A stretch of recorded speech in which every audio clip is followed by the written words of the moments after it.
അടുത്ത എപ്പിസോഡിലേക്ക് എല്ലാവർക്കും സ്വാഗതം. വീഡിയോകൾ ഇഷ്ടമായെങ്കിൽ എല്ലാവരും ലൈക്ക് ചെയ്യൂ, കമൻറ്റ് ചെയ്യൂ, ചാനൽ ഒന്ന് സബ്സ്ക്രൈബ് ചെയ്യണേ.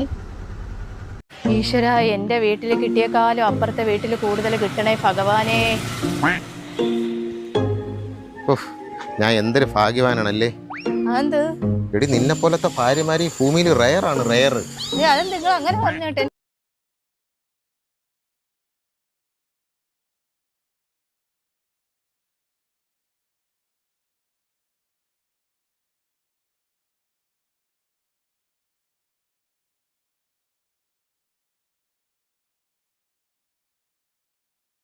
നിങ്ങൾ ഇന്നലെ സന്ധ്യക്ക് എന്തൊരു മെസ്സേജ് ഇട്ടത്? സന്ധ്യ? ഏത് സന്ധ്യ? എന്റെ കൂട്ടുകാരി സന്ധ്യ. ഞാൻ മെസ്സേജ് ഒന്നിട്ടില്ലല്ലോ. അവൾ എന്റെ അടുത്ത് പറഞ്ഞല്ല എന്തരന്ന്? രാവിലെ അപ്പൊ ഗുഡ് മോർണിംഗ്, രാത്രി അപ്പൊ ഗുഡ് നൈറ്റ്, കഴിച്ചാ കുടിച്ചാ. നീ എല്ലാ പെണ്ണുങ്ങളും ആണുങ്ങളെ സംശയിക്കും പോലെ എന്നെ കിടന്ന് സംശയിക്കല്ലേ. എല്ലാ ആണുങ്ങളും ഒരുപോലെ തന്നെ. അതൊക്കെ അങ്ങ് ചൈനയില്. ഇവിടെ വെളുത്തവയുണ്ട്, കറുത്തവയുണ്ട്, പൊക്കം കൂടിയവുണ്ട്, പൊക്കം കുറഞ്ഞവയുണ്ട്, വെള്ളം അടിക്കാറയുണ്ട്, വെള്ളം അടിക്കാത്തവയുണ്ട്, കന്നന്തിരിയുള്ളവയുണ്ട്, കന്നന്തിരി ഇല്ലാത്തവയുണ്ട്. നിങ്ങളെ കന്നന്തിരം ഞാൻ നിർത്തി തരാം. എടി, നീ ഇങ്ങനെ വിഷമിക്കല്ലേടി. ചിട്ടി വീണില്ലല്ലോ. എടി, ഈ പ്രാവശ്യം വീണില്ലെങ്കിൽ നിനക്ക് അടുത്ത പ്രാവശ്യം വീഴും. എന്തെല്ലാം പ്രതീക്ഷിച്ചിരുന്ന ചിട്ടി വീണ എന്തൊക്കെ ചെയ്യായിരുന്നു. എടി, നമ്മൾ ജീവിതത്തിൽ നമ്മൾ ഇങ്ങനെ വിഷമിക്കാൻ പാടില്ല. നമ്മൾ എപ്പോഴും ചിരിച്ചോണ്ടിരിക്കണം ജീവിതത്തിൽ. ചിരിക്കാൻ എന്തിന്? പിന്നെ അല്ലാതെ നാളെ നമ്മളെ ഫ്രണ്ടിലെ രണ്ട് പല്ലളയി പോയി കഴിഞ്ഞാൽ നമുക്ക് ചിരിക്കാൻ പറ്റുമോ?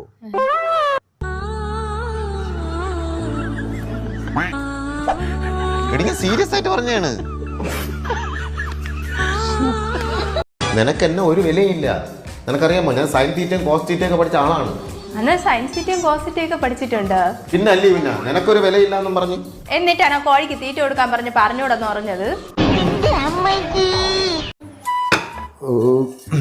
അണ്ണാ, നിങ്ങളൊരു കാര്യം അറിഞ്ഞാ? എന്തരടി? അപ്പുറത്തെ വീട്ടിൽ 5000 രൂപയ്ക്ക് വേലക്കാരി വെച്ചെന്ന്. ഇല്ല, 5000 അല്ല, ഇനി അവര് 10000 തരാന്ന് പറഞ്ഞാലും നിന്നെ ഞാൻ ജോലിക്ക് വിടൂല. അങ്ങനെ നിന്നെ ജോലിക്ക് വിട്ട് കഴിയേണ്ട ഗതികേടൊന്നും ഈ ശശിക്ക് ഇതുവരെ വന്നിട്ടില്ല. അണ്ണാ, ഞാൻ അതല്ല പറഞ്ഞത്. നീ ഒരു പുല്ലും പറയണ്ട, എന്തൊരു പറഞ്ഞാലും ഞാൻ നിന്നെ വിടൂല. അത്ര ഗതികേടൊന്നും ഈ ശശിക്ക് വന്നിട്ടില്ല.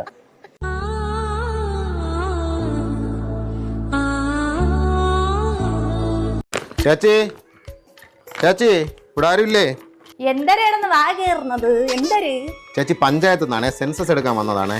ഇങ്ങേരെ അടുത്ത് പല തവണയും പറഞ്ഞിട്ടുണ്ട് അവിടെ നിന്ന് ഇവിടെ നിന്ന് അതും ഇതും പറക്കിക്കൊണ്ട് വരല്ലെന്ന്. അണ്ണാ, അണ്ണാ, നിങ്ങൾ സെൻസസ് എടുത്തോണ്ട് വന്നാ?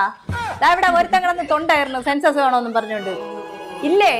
ഇല്ല. ഇപ്പൊ ഇവിടെ ഒരു കാര്യം ചെയ്യും, പഞ്ചായത്തിൽ നിന്നല്ലേ, അപ്പൊ പേരെഴുതി വത്സല ഏട്ടാ, വത്സല. ഞാൻ ഇന്നത്തോടെ ഈ പണി നിർത്തുന്നു. പഞ്ചായത്തിന്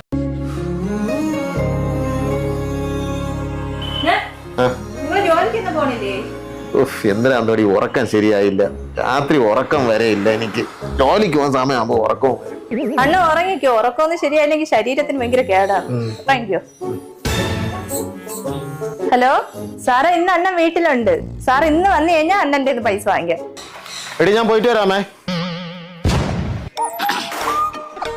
ജോലിക്കള്ളന്മാരെ ജോലിക്ക് പറഞ്ഞുവിടെ, ഇതേ ഉള്ളൊരു വഴി. അതെ, ഈ വീട്ടിലെ സന്തോഷവും സമാധാനം കിട്ടാൻ എന്ത് ചെയ്യണമെന്ന് അറിയാമോ? ഭർത്താവ് മിണ്ടാതിരിക്കണം. അയ്യോ, അതല്ല. പിന്നെന്തരടി? ഭർത്താവ് ജോലിക്ക് പോയിട്ട് വരപ്പോഴും ശമ്പളം അതുപോലെ ഭാര്യയുടെ കയ്യിൽ കൊണ്ടുവച്ചു കൊടുക്കണമെന്നേ. ഓ, അതാണ്. അപ്പോഴും വീട്ടിലെ സന്തോഷവും സമാധാനവും ഒക്കെ നിറഞ്ഞങ്ങ് തുളുമ്പും.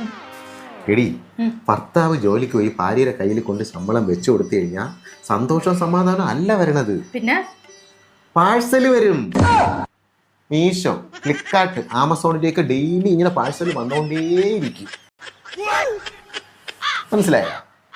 പക്ഷെ ഇനിയിപ്പോ എന്ത് ചെയ്യോ? എന്ത്? നാളെ കല്യാണം അല്ലേ? നാളെ കല്യാണത്തിന് പോണം. ഏത് ഡ്രസ് ഇടും? ഡ്രസ് ഇല്ല. ഡ്രസ് ഇല്ലേ? പിന്നെ അലമാര മൊത്തം നിറഞ്ഞിരിക്കണേ എന്തര്?